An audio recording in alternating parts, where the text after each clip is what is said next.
pessoal. Nós vamos conhecer um pouco hoje, nessa aula, da obra literária Memórias Póstumas de Brás Cubas, de Machado de Assis. Uma obra bem importante, como nós já vimos, que dá início ao realismo no Brasil.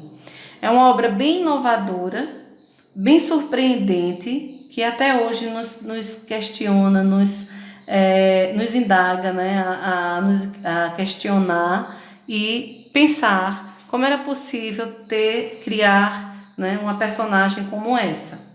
A obra já começa a surpreender por sua dedicatória. A personagem dedica ao verme que primeiro roeu as frias carnes do meu cadáver. Dedico com saudosa lembrança estas memórias.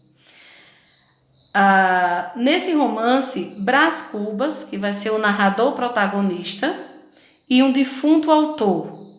Ou seja, quem vai contar toda essa história de uma forma bem surpreendente, diferentemente de começo, meio e fim das narrativas lineares, como era conhecida, mas a partir da sua morte, ele vai voltar à infância e vai contar toda a sua vida.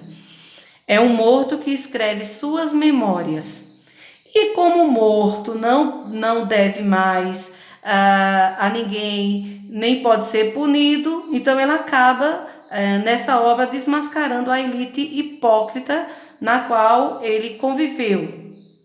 Nessa obra, os temas mais abordados são temas relacionados à fofoca póstumas, desdenhando das pessoas, da sociedade e até dele mesmo. Em vários momentos ele mostra o quanto ele era fútil, o quanto ele era preconceituoso, o quanto ele não conseguiu se realizar como pessoa, como ninguém.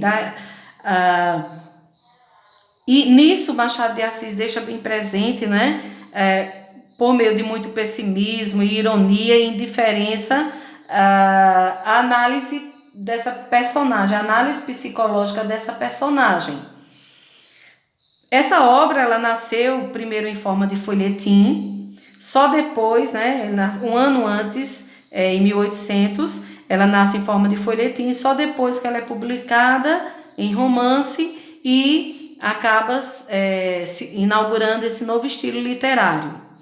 Como já foi dito, né, ela rompe com essa narrativa linear, essa objetividade, porque um morto falando com os vivos sem nada a perder. Então, imagine o que foi desvendado, o que foi desmascarado. Para compreendermos melhor, é importante perceber alguns aspectos de Machado de Brás Cubas. Os seus amores, a família, algumas personagens bem marcantes, importantes que fazem parte da obra, como também a sua profissão. Com relação aos seus amores, Brás Cubas, ele viveu, né, teve uma vida em que se apaixonou várias vezes, prestes a casar, mas não deu certo, tanto é que ele acaba sozinho, um velho solitário, rico, sozinho, solitário. Mas, assim, é bem importante, bem marcante o seu grande primeiro amor, que foi Marcela. Marcela, que era uma prostituta de luxo e que nutria, né? Eles viviam um caso amoroso ainda na adolescência de Brás e que ela explorou, né, o quanto pôde.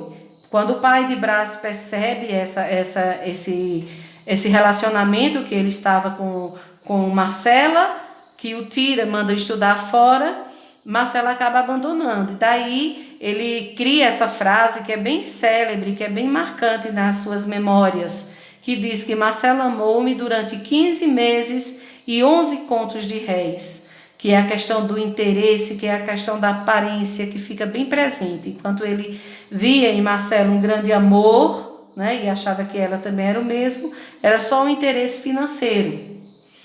Então, Brás vai para a Europa estudar, o pai faz de tudo, né, para que ele se torne um homem, um grande advogado, grande reconhecido, mas lá, na verdade, ele não estuda praticamente nada.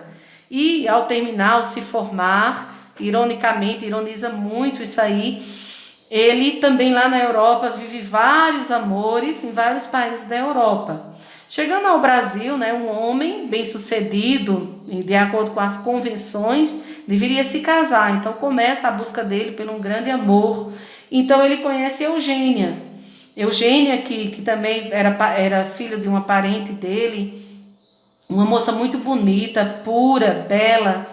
Porém, ele rejeita simplesmente pelo fato dela ser coxa. Então, aqui, um defunto, né, já mostrando a questão do preconceito.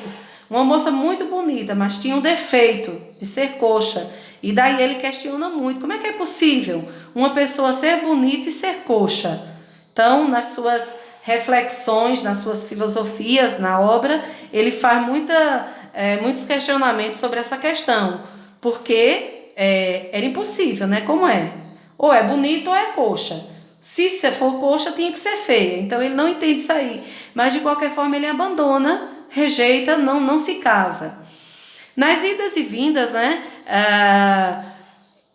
O pai tem a ideia de colocá-lo na política. Então começam o contato com outros políticos e nessas festas, nesse contato, ele revê, né, a Vigília. Vigília, que foi uma namorada da sua infância, agora ela está casada com o grande político Lobo Neves, mas que acaba se envolvendo com Brás e tornam-se amantes. Vivem durante alguns anos uma história de adultério, tá? E quem acoita esse adultério é uma personagem bem importante que aparece, que vai ser Dona Plácida, que era uma ex-empregada da casa de Vigília, onde acontecem os encontros e esse adultério, que Vigília acaba até engravidando e perdendo a criança. Quando o Lobo Neves suspeita, tem alguma suspeita, ele acaba mudando de cidade e o romance acaba. Brás Cubas, como um fraco, como uma pessoa fria, acaba passando, mas continua a ideia do pai em casá-lo.